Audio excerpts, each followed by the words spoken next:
Muy buenas tardes y bienvenidos a Talento Mediterráneo, un día más. Hoy jueves en formato de tertulia, como es habitual, pero hoy no vamos a tener un invitado, hoy vamos a hablar de la actualidad, cosa que habitualmente hacemos los martes, de temas sociales. Y la verdad es que la lista de temas que tenemos guardados hoy en el zurrón, la verdad es que es amplia, porque suceden muchas cosas y pues agruparlas una vez a la semana, la verdad es que nos da para muchos temas que la mayoría, por cierto, se nos quedan sin poder tratar. Así que no pierdo ni un minuto, les presento a los contertulios y entramos directamente en materia.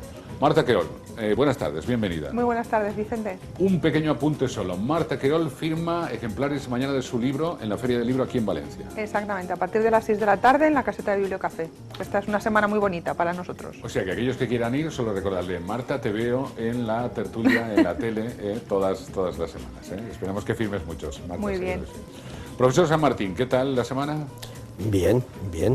Sí.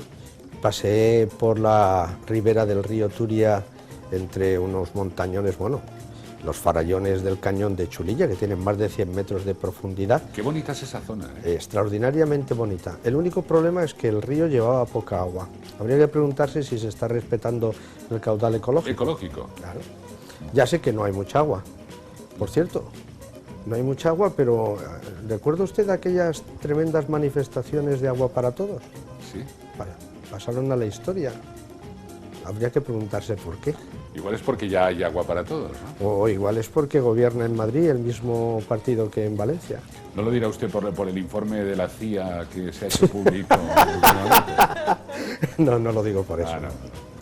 Solo por no seamos mal pensados, por favor. Carlota de Dios, ¿qué tal, Carlota? Hola, va a llover el fin de semana, dicen. Sí. Lo digo por el agua. Muchas gracias.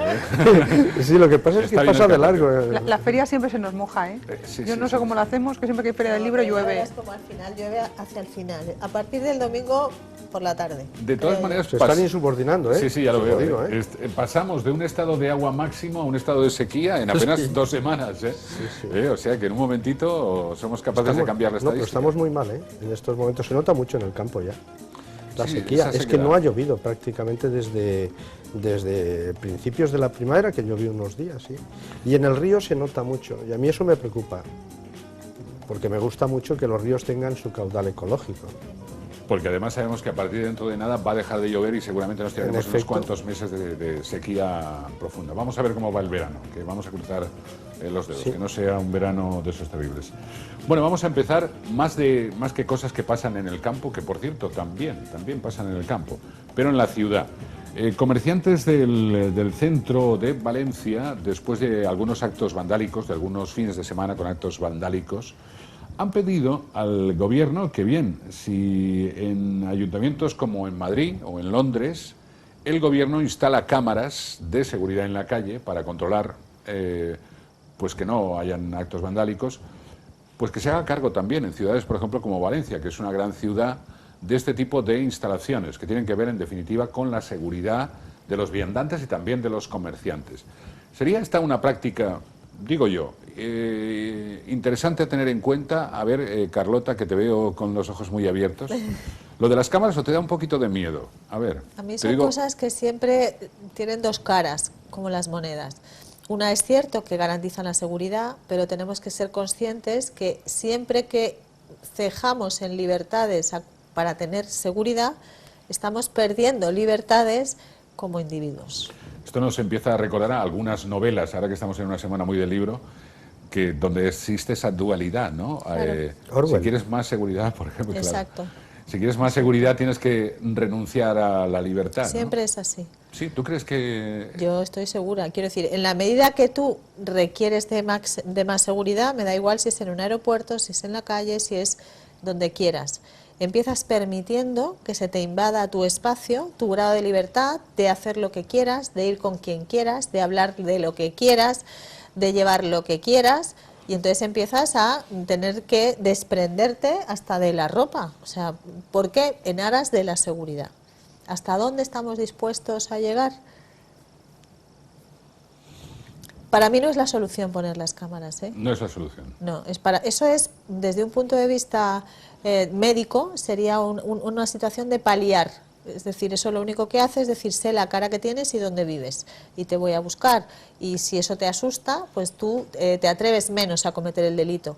Deberíamos de buscar cuál es la razón por la que aumentan esos delitos y qué pasa cuando se cogen a esos delincuentes y qué pasa con ellos. Yo ahí discrepo, ¿ves? Yo creo que en cierta medida la seguridad aporta libertad.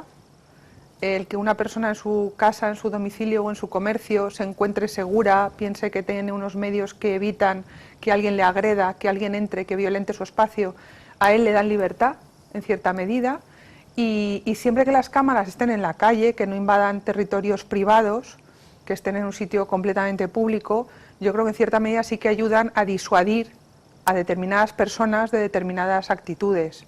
El saber que eso que tú vas a hacer va a quedar filmado en una cámara probablemente te disuada de hacerlo, por lo menos hasta cierto grado, ¿no? Entonces yo, siempre y cuando, repito, no invadan el espacio privado, no se metan ya en casas, en domicilios y cosas por el estilo, en la vía pública, teóricamente nadie debería hacer nada que fuese desagradable o susceptible de ser filmado, ¿no?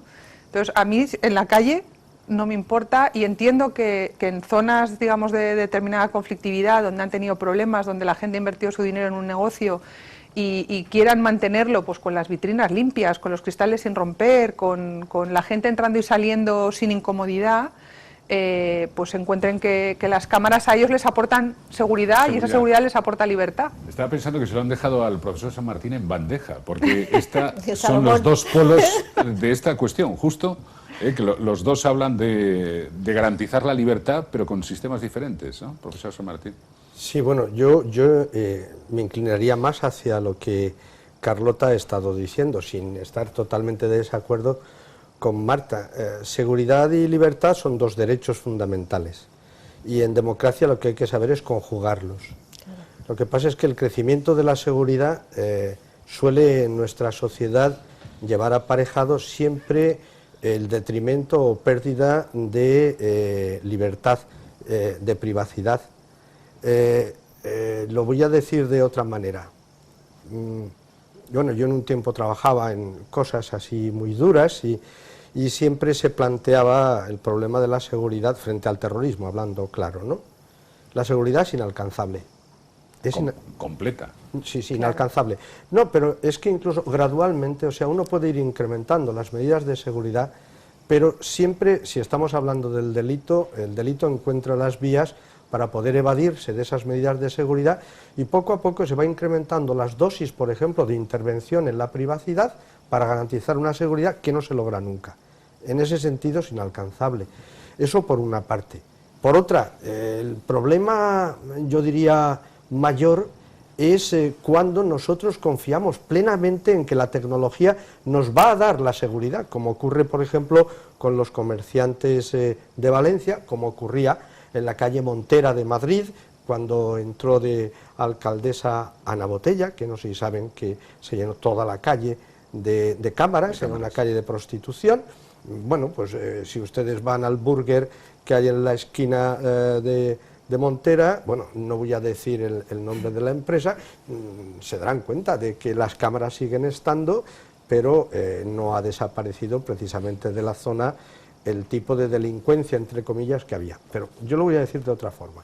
Si la seguridad es inalcanzable, ¿por qué, sin embargo, nosotros estamos confiando tanto en la tecnología como que la vamos a conseguir, disuadir, etcétera? Pues bueno, porque en nuestra cultura nos están de alguna manera induciendo la idea de que fisgar en la vida ajena en todos los niveles pues es algo normal o cotidiano. Se hace, por ejemplo, en la televisión y tal, y entonces no nos asustan las cámaras. A mí sí que me asustan las cámaras. Pero vamos a ver, profesor San Martín, no sé, me explico muy bien. Sí, pero ¿qué hay, o sea, qué puede invadir tu privacidad cuando tu conducta en la calle no tiene nada de especial? No, yo lo que diría es, la vía pública es pública. Yo que haya unas cámaras de protección de comercio, lo entiendo perfectamente, pero la vía pública, en la vía pública, que es pública, no sé si se entiende. Sí, sí. ¿Por qué?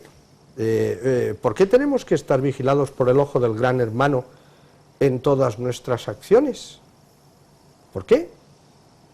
Y no estoy hablando de acciones delictivas, digo, acciones. ¿Por qué? ¿Por qué cuando uno entra en Internet, donde ya no hay cámara, pues cualquier cosa que haga queda recogida y puede ser utilizada? Puede ser utilizada. ¿Por qué? Yo creo que Benjamin Franklin, uno de los padres fundadores de los Estados Unidos, no sé si sabe lo que dijo, aquellos que dejan la libertad para obtener seguridad temporal no merecen ni la libertad ni la seguridad. La frase es muy dura, pero es que realmente nosotros estamos perdiendo... Yo la suscribo totalmente. Sí, es que estamos perdiendo el concepto de libertad. Claro. Yo sí estoy de acuerdo con Marta en que hay que proteger frente al delincuente, más que proteger, disuadir al delincuente. Es la palabra que he empleado. Disuadir al delincuente, claro, por eso estoy de acuerdo. Pero hay contigo. otras formas también. Pero que las cámaras estén al servicio de esa función. Pero lo que yo creo que no debe ocurrir es que nos convirtamos aquí en una sociedad con un ojo de gran hermano que está grabando prácticamente todo lo que haces. Todo lo que haces. Bueno, se instalen o no estas cámaras o esta propuesta que hay en Valencia, hay que decir que todas las ciudades están llenas ya de cámaras. Eso es. Esta es otra cuestión. Los locales públicos. Y algunas veces sirven. Quiero decir que yo lo digo a nivel personal. Mi padre fue atropellado en un semáforo pasando correctamente. Eso estaba grabado porque hay determinados semáforos en las ciudades que están. Entonces, fue gracias a que la policía tuvo acceso a esas cámaras que quedó constancia clara de que había sido atropellado en condiciones en las que una persona había infringido algo. Quiero decir que yo no estoy en contra. Yo lo que digo es que tengamos en cuenta que los usos tienen que estar controlados, porque a poco que nos descuidemos es un equilibrio. Por eso he puesto el límite de la privacidad. De la privacidad, de que no hay que rebasar determinados límites, pero en un sitio en el que la conducta se prevé que de por sí ya es pública y cualquiera puede verla, entiendo que no es un problema. Igual que, por ejemplo, en los pasillos de los hospitales, me hace gracia porque es que este lunes justamente estábamos en el hospital clínico y yo no sabía que habían cámaras. Y habíamos dejado unas llaves en un sitio y tal, y luego las habíamos cogido para volver, y luego las habíamos vuelto a dejar, y me decían, lleva cuidado porque te están filmando y tal, y van a pensar que es que estás cogiendo algo. Y yo luego pensé, bueno, pues me da igual, ¿no? Porque era un cambio de opinión con unas llaves, pero también hay cámaras allí, y lo encontré normal, ¿no? Porque hay una persona que está sola trabajando y que se te meten allí en aquel pasillo y te pueden dar un susto muy gordo. Es el uso racional al servicio del bien público el que debería estar normando esto. Una de las cosas que más me ha asustado esta semana son por el trabajo, pues recibo informes y tal, y entonces algunos informes en relación con lo acontecido en Boston, que hablaban de lo bien, de lo necesario que sería el prácticamente cubrir toda una ciudad. Ay, textualmente, que decía, uno de los informes decía que la detención muerte y detención de los hermanos Tsarnaev había sido debida a el buen uso de la tecnología y que por ello habría que seguir el ejemplo de otras ciudades y, más o menos convertir todo Boston en un gran plató. A estos chicos los han pillado por las cámaras y también por las fotografías de los... Que, por cierto... ¿Pero sabe que había otros que también los habían pillado? Efectivamente, se ha producido un problema y es que... Una página... Muy grave. Claro, esto es muy grave. Una página web, nada más ocurrió el atentado, empezó a recopilar fotos de los asistentes a la carrera y determinaron que los sospechosos efectivamente eran dos. ¿Pero qué resulta? Se equivocaron. Y además uno musulmán.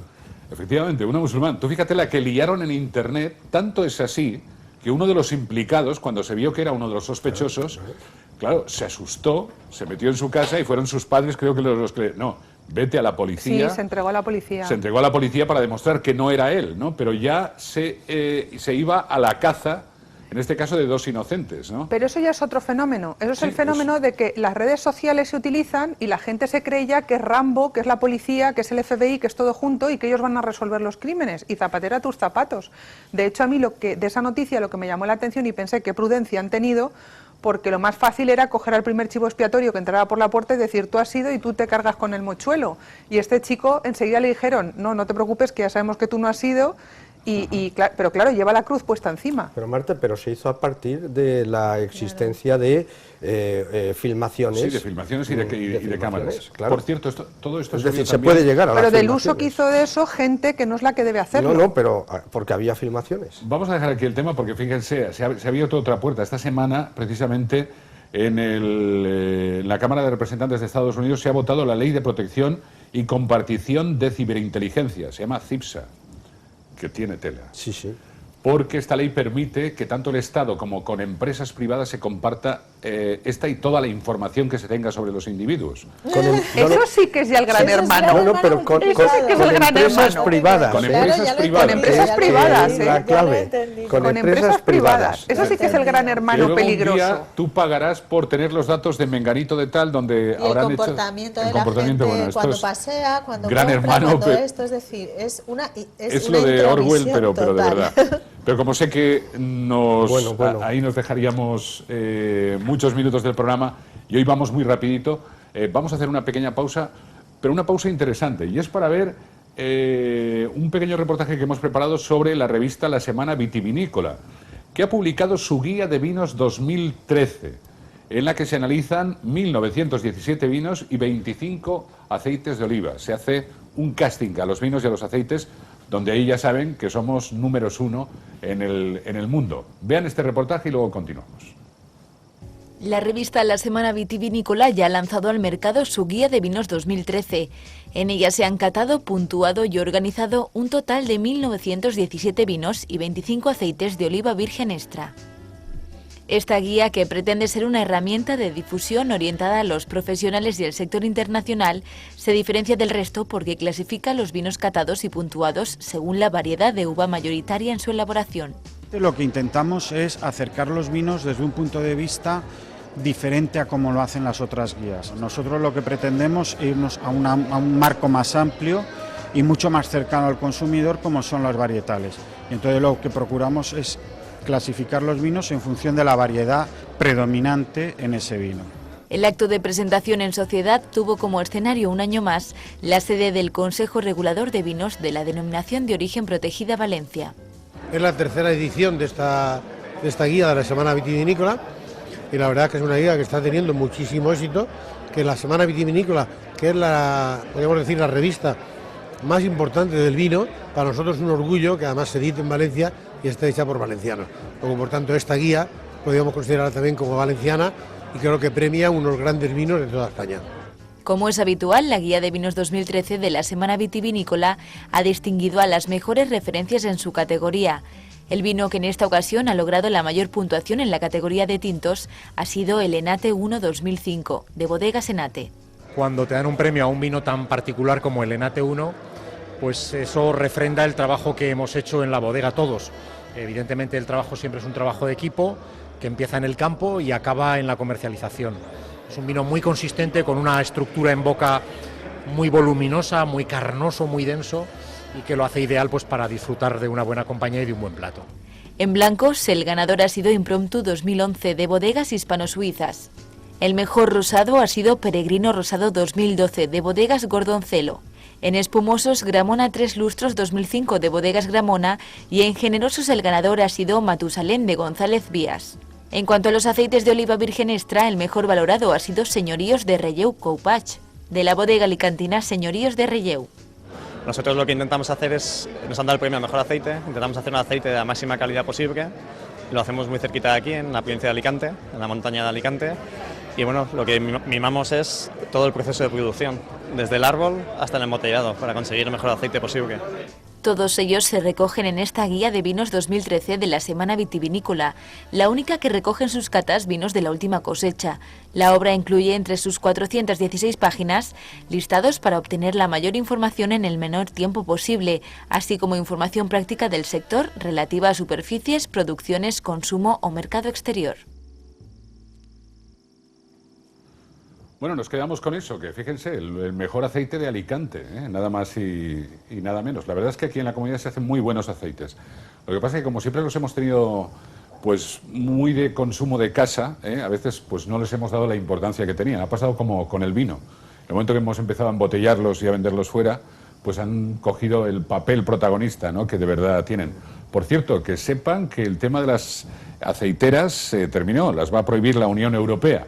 Está claro que serán restaurantes, en casa todavía las podremos conservar de momento. ¿Pero les parece buena la idea? Carlota, ¿qué te parece? No me parece mal.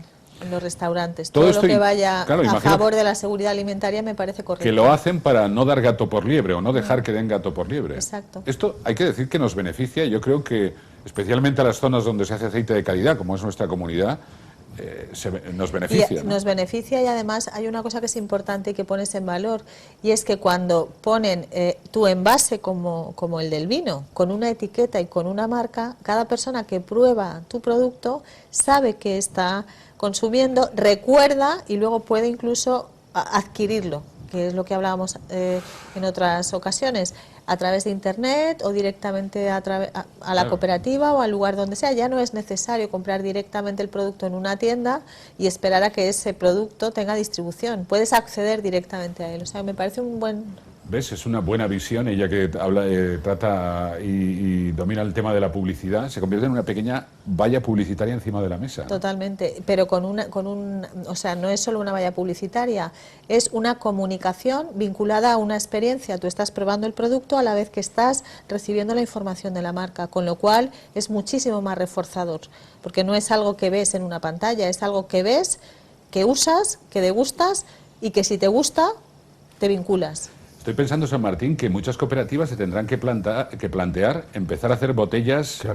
Claro, porque aquí se hace de litro y desde hace poco en muchas cooperativas, porque antes era todo a base de garrafas, se tendrán que empezar a plantear hacer esas dosis pequeñas no rellenables, ¿no? En Andalucía ya se habían puesto las pilas y por cierto, pues, solían, pues en todas las mesas suele estar su botellita de aceite con un poquito de pan.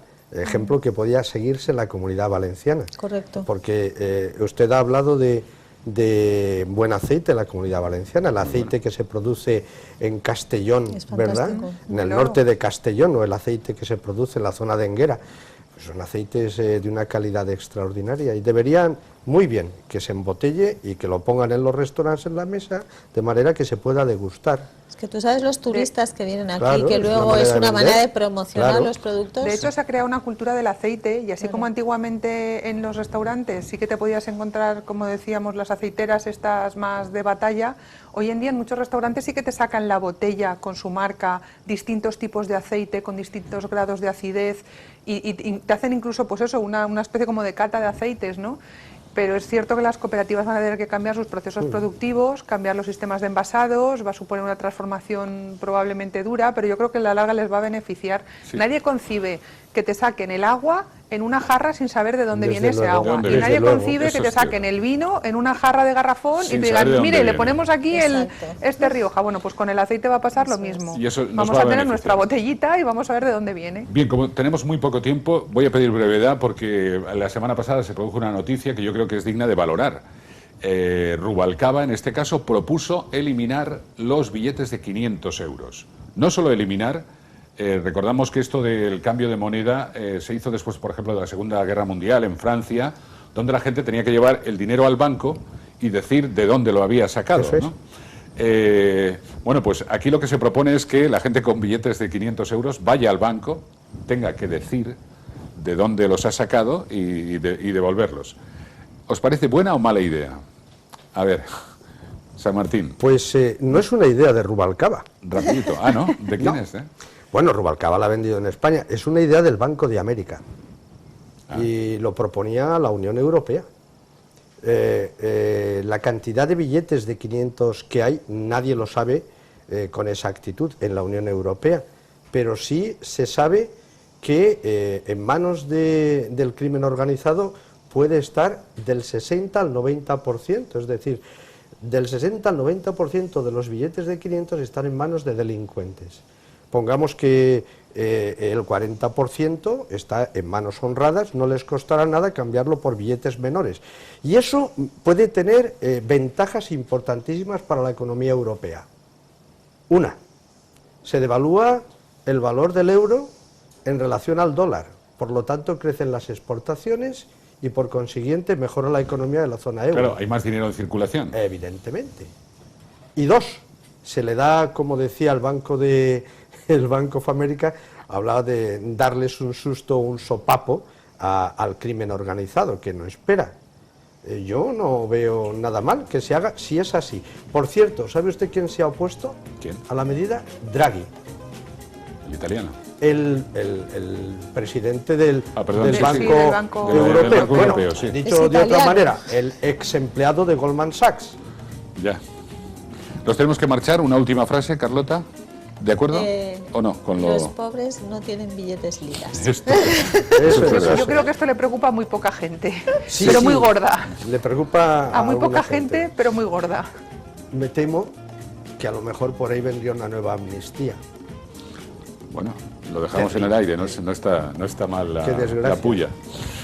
Gracias a todos, nosotros nos vamos, hasta la próxima semana. Que lo pasen bien, aquí les esperamos a partir del próximo lunes, a las 8.